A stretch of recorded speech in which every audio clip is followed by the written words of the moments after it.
चंद्रयान-3 ने भेजी चंद्रयान-2 की फोटो। दोस्तों, चंद्रयान-3 ने चंद्रयान-2 की फोटो को कैप्चर करके भारत की स्पेस एजेंसी इसरो के पास भेज दिया है। इस वीडियो में हम आपको बताने वाले हैं कि चंद्रयान-2 क्यों फेल हुआ था और वापस कैसे जिंदा होगा चंद्रयान-2।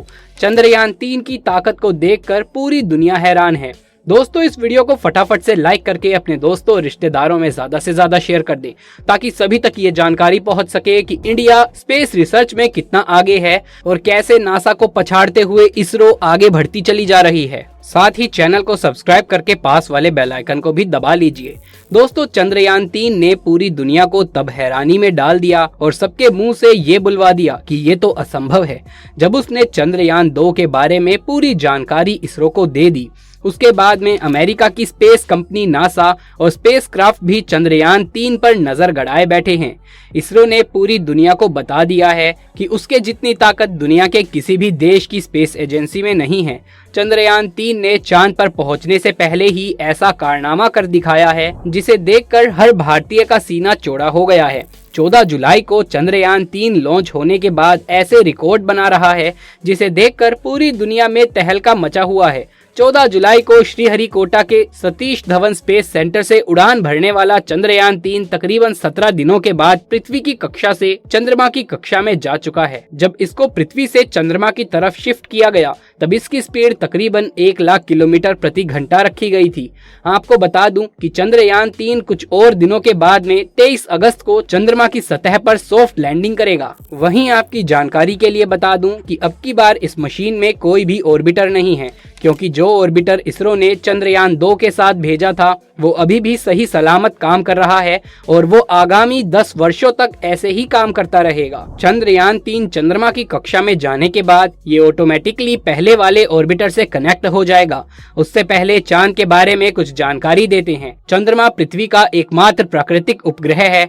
ये पृथ्वी के आकार का लगभग 1/4 और द्रव्यमान यानी कि मास का 1/6 है। चंद्रमा पृथ्वी की परिक्रमा लगभग 28 दिनों में करता है और अपने कक्ष पर एक बार घूमने में भी उसे इतना ही समय लगता है। यही कारण है कि हम हमेशा चंद्रमा का एक ही चेहरा देखते हैं और दूसरा छिपा रहता है, जिसे डार्क साइड कहा जाता है।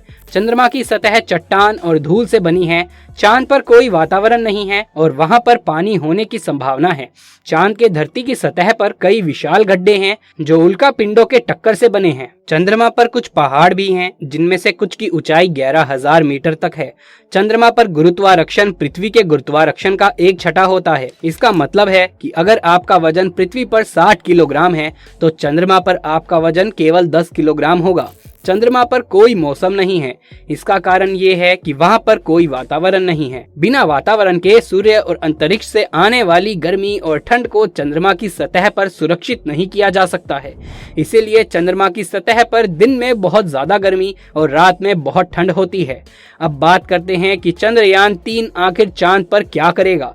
चंद्रयान-3 चांद के दक्षिण ध्रुव पर सॉफ्ट लैंडिंग करने के पश्चात चंद्रयान का रोवर चांद की सतह पर भयानक गड्ढों और चांद पर पानी की मौजूदगी का राज खोलने वाला है। अभी भी हमारा चंद्रयान चंद्रमा से तकरीबन 2 लाख किलोमीटर दूर है, लेकिन हमारे चंद्रयान में लगे हुए हाई रेजोल्यूशन वाले कैमरों ने चंदा मामा की पहली तस्वीर भारतीय स्पेस कंपनी इसरो को भेज दी है।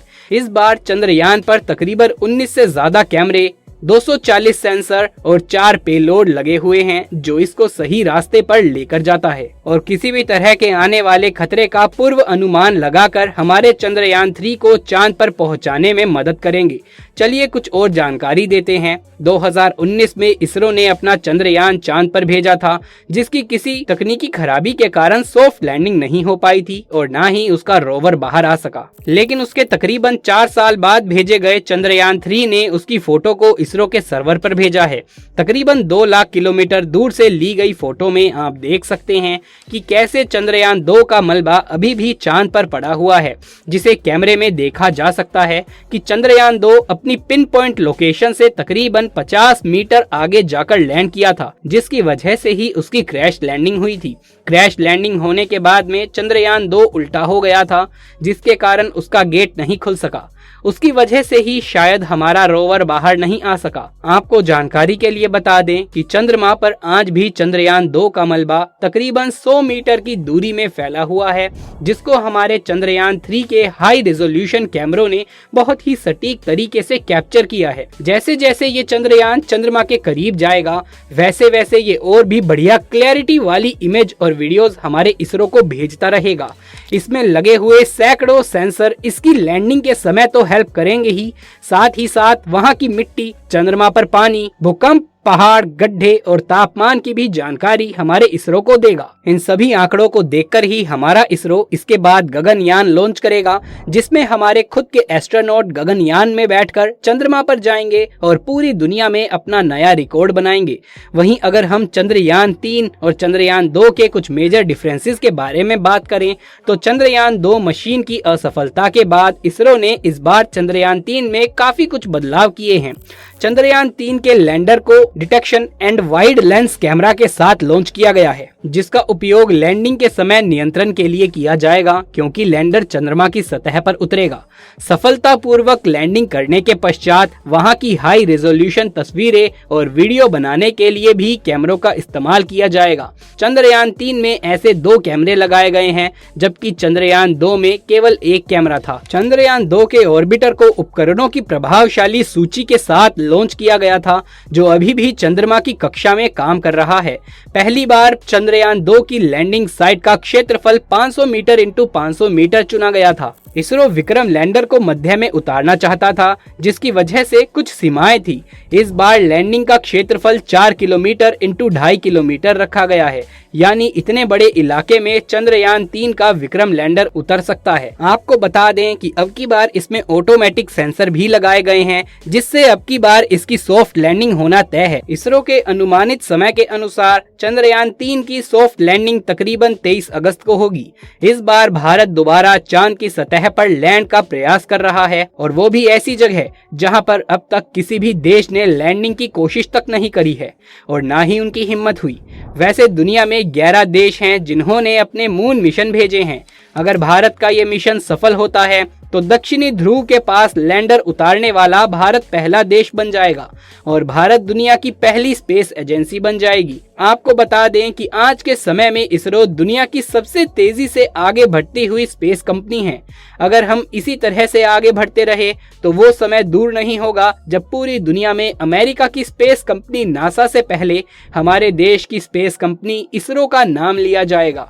आपको बता दूं कि हमारे चंद्रयान 3 पर अमेरिका, रूस, चाइना, जापान, ब्रिटेन और फ्रांस जैसे बड़े बड़े देशों की स्पेस कंपनियां नजर गड़ाए बैठी हैं, क्योंकि हमारा चंद्रयान चंद्रमा के दक्षिणी ध्रुव के आसपास लैंड करेगा, जहां पर आज तक कोई भी देश अपने यान को लैंड नहीं करवा पाया है। दोस्तों, जानकारी के लिए बता दें कि अमेरिका अपने सभी चांद मिशन में कुल 26 बार फेल हो चुका है, जबकि रशिया को 14 बार फेलियर का सामना करना पड़ा है। लेकिन भारत ने तो अपनी पिछली असफलता से इतनी बारीकी से सीख ली कि इस बार चंद्रयान 3 का सफल होना तय माना जा रहा है। इस विषय पर बात करते हुए इसरो के मौजूदा चीफ एस सोमनाथ ने कहा कि चंद्रयान 2 मिशन में भले ही हम असफल रहे हों, लेकिन बड़ी बात यह है कि हम इससे सीख लेकर आगे बढ़े हैं। आगे उन्होंने ये भी कहा कि असफलता मिलने का मतलब ये बिल्कुल भी नहीं है कि हम कोशिश करना ही बंद कर दें। चंद्रयान 3 मिशन से भी हमें बहुत कुछ सीखने को मिलेगा और इस बार हम जरूर इतिहास रच देंगे।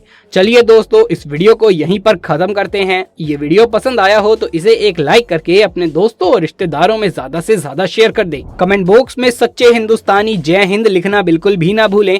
आगे भी ऐसे वीडियोस लगातार देखते रहने के लिए चैनल को सब्सक्राइब करके पास वाले बेल आइकन को भी दबा लीजिए। जल्द मुलाकात होगी आपसे किसी अगले वीडियो में। तब तक के लिए आप सभी का धन्यवाद।